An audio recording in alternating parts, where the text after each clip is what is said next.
honored to serve on the advisory board of the European Keto Life Center and truly admire its founder, Josephine Barberino, for her passion, her leadership, and her vision in creating this pioneering and critically important international association, the first of its kind in all of Europe.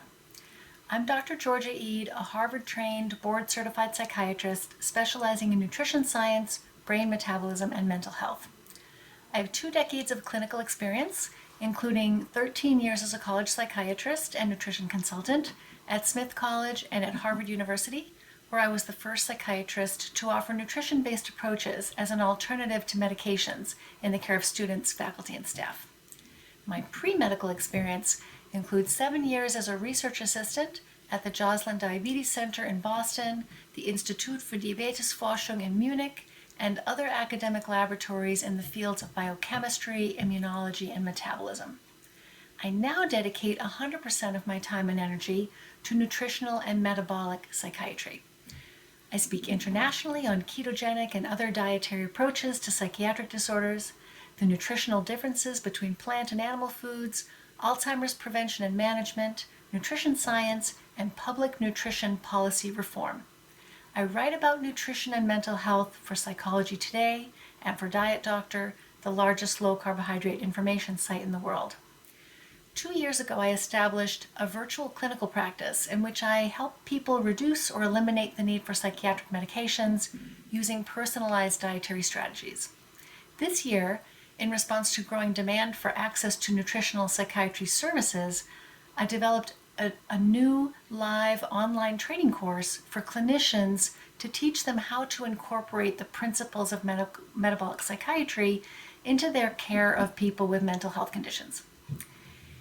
In June of 2019, I had the pleasure of participating in the first Keto Live scientific conference in Bergün, Switzerland, where I gave 2 presentations.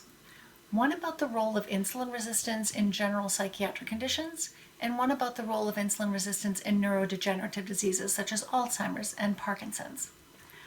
What I witnessed during that very special conference was a vibrant international community of researchers and clinicians from a variety of disciplines who had come together to learn from each other and educate the general public about the critical importance of metabolic health to overall health and well-being. The recurring theme was that controlling blood glucose and insulin levels is the key to preventing and managing so many of the chronic diseases we fear most, such as heart disease, type 2 diabetes, and even cancer. Now, we had no way of knowing then that less than a year later, we would find ourselves in the midst of this global COVID-19 pandemic. Now, as devastating as this new disease has been, it has not affected everyone equally. It has actually long been known that respiratory viruses like influenza are particularly vicious in people with type 2 diabetes. And there's growing evidence suggesting that high blood sugar levels encourage viruses to multiply faster and dull the immune system's ability to fight them off. In an elegant Stanford University study by Dr. Wenyu Zhu and colleagues, published in the journal Nature in 2019, researchers observed that the immune systems of people with insulin resistance responded very slowly and abnormally to respiratory virus infections, typically taking at least 7 days to begin mounting a defense. This may help to explain why people with type 2 diabetes and even pre-diabetes are particularly vulnerable to COVID-19 complications.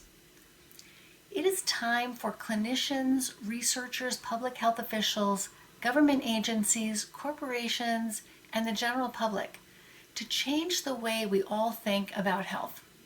Because when we think about diseases as things that happen to us, as things that only vaccines can prevent or only medicines can relieve, we're passive victims at the mercy of pharmaceutical companies and the very expensive treatments they produce.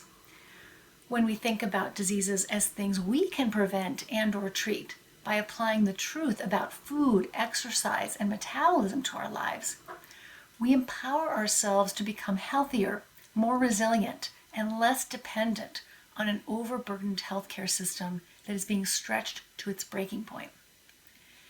In my 8 years of medical school and psychiatric training, I learned almost nothing about nutrition and metabolism and how it affects the body or the brain. And most of what I did learn wasn't just wrong, it was dangerously wrong. The Keto Live project will promote better public health, partly through educational programs for clinicians, providing them with the information they desperately need in order to be able to give accurate, effective nutrition advice to their patients. My hope is that this project will grow to become a model for future organizations around the world. I'm looking forward to participating in the next Keto Live conference in Bagun in 2021, and I hope to see you all there. Thank you.